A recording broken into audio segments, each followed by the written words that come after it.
Hi, good afternoon. My name is Tom DeKaiser, the superintendent of Whitmore Lake Public Schools. The purpose of this meeting is to share information about a sinking fund that'll be on the November 5th, 2024 ballot.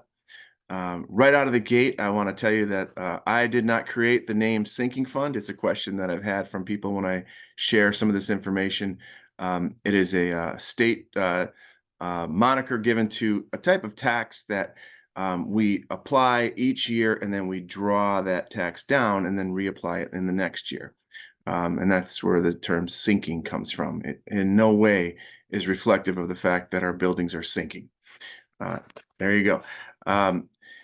Many of you might have gotten this flyer in the mail. This is our first mailing that we sent out. It's got information. You should have all gotten that in your mailbox. And again, the purpose of this meeting is to just explore some of the finer points of this proposal. Right out of the gate, you'll notice that I call this a targeted approach to facility maintenance. This is because we are really looking at a few key high need areas to repair in our district. And we believe our sinking fund can address that. Those needs are really in kind of order of how we're going to spend this money, should we get it, would be our heating and cooling systems. These are many of which are old and in disrepair. We plan on applying a chunk of the money in this new sinking fund tax to repairing our control system and then targeting units on in each of our buildings that are failing. That's a little bit of an old school approach. It's not replacing everything old with new. It's really just looking at the equipment that you have and replacing the stuff that really is grossly inefficient or just not working, of which we have several. The next issue would be safety and security. We're planning a redesign of our elementary school entrance. This would be done simultaneously with the HVAC repairs. That would allow for what we call a secured vestibule. Our other buildings have it. We believe our elementary school should have it as well. Any money left over would be used then to address targeted repairs and replacements of our parking and sidewalks. I don't need to go into much detail on this. If you've been on our campuses, you know what I'm talking about. And lastly, again, with money left over, we'll be addressing the purchase of buses and any ongoing facility repairs that we might be able to accomplish with this tax.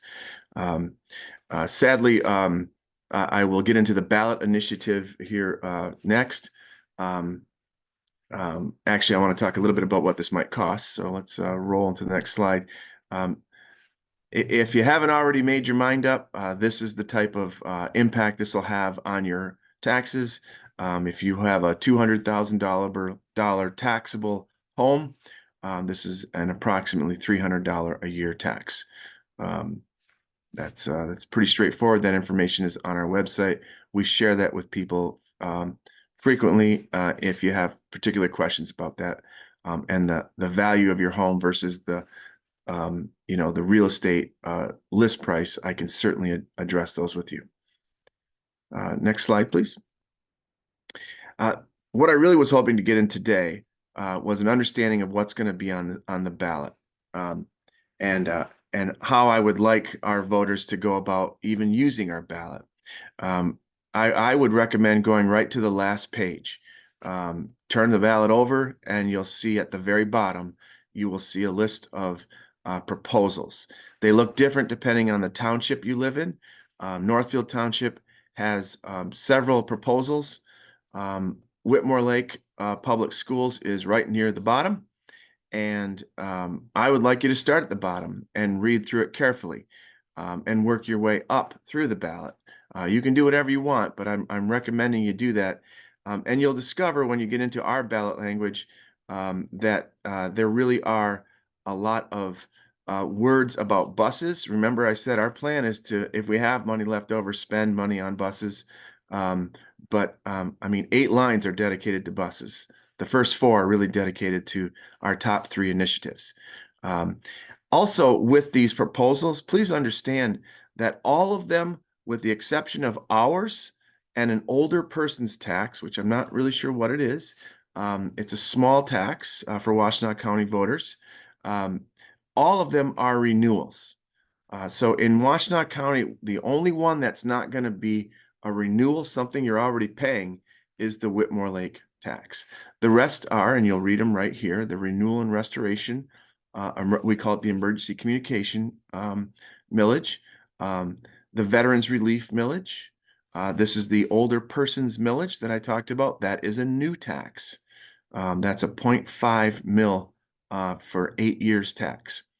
The next tax on the next slide is what we call community mental health. Again, another renewal.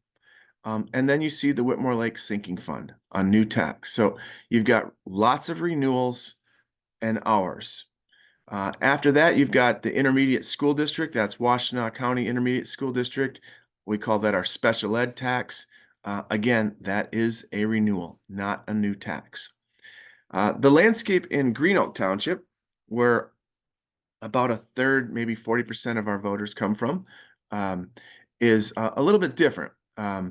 You'll see that the township put forth 3 proposals, where in August they only had 1. So they had a failed attempt at a millage, and they broke it into 3 areas for the November ballot.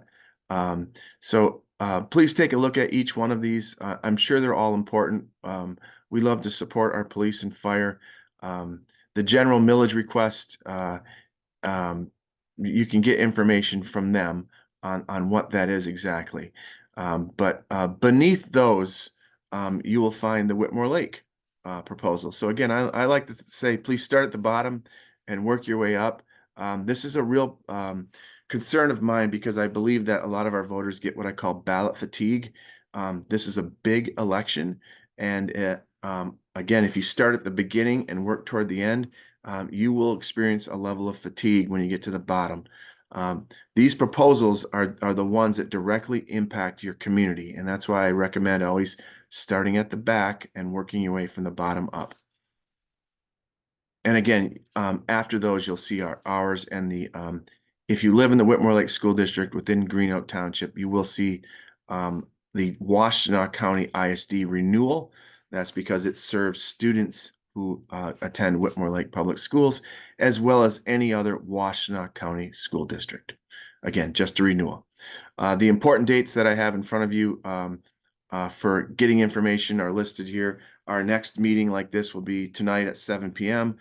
We have a board meeting coming up on Monday. Those are places where you can ask questions or get more information on any of this information that we're giving out tonight.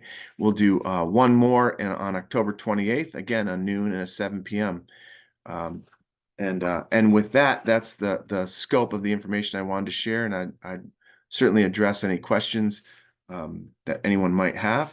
The one that I would say going into this meeting that I often get, that I'm just going to put out there because it always comes up: what happens if the sinking fund does not pass? And the answer is Whitmore Lake Public Schools has facility needs that need to be repaired. We have needs. Again, we're taking a targeted approach. We're not getting rid of all the old stuff and replacing it with new. That's expensive. It has price points, I think, that are acceptable, but a targeted approach is a much less expensive way to go about things. It's a little bit more labor intensive, a lot more labor intensive, but it does save the taxpayers money, and it's why we're trying to apply that with this sinking fund. If it doesn't pass and it fails, then Whitmore Lake Public Schools will have to rely on what we call our general fund or our instructional fund for those repairs. When you dip into an instructional fund to fix an air conditioning unit, you really are drawing money away from a classroom. We use our general fund for all of our curricular, all of our instructional needs, and we have been using it to go on active recruiting missions to get high quality, talented teachers into our district and retain them. And we've been very successful at that. Not having that resource, using that money to spend on HVAC equipment pains me. It would be a big step backward as far as I'm concerned, for what we can do in the classroom. So that's what will happen if we don't pass this.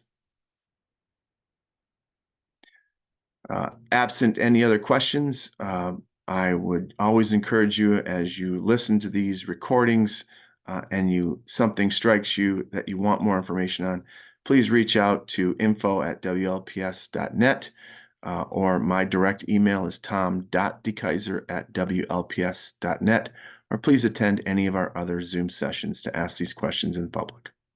Thank you.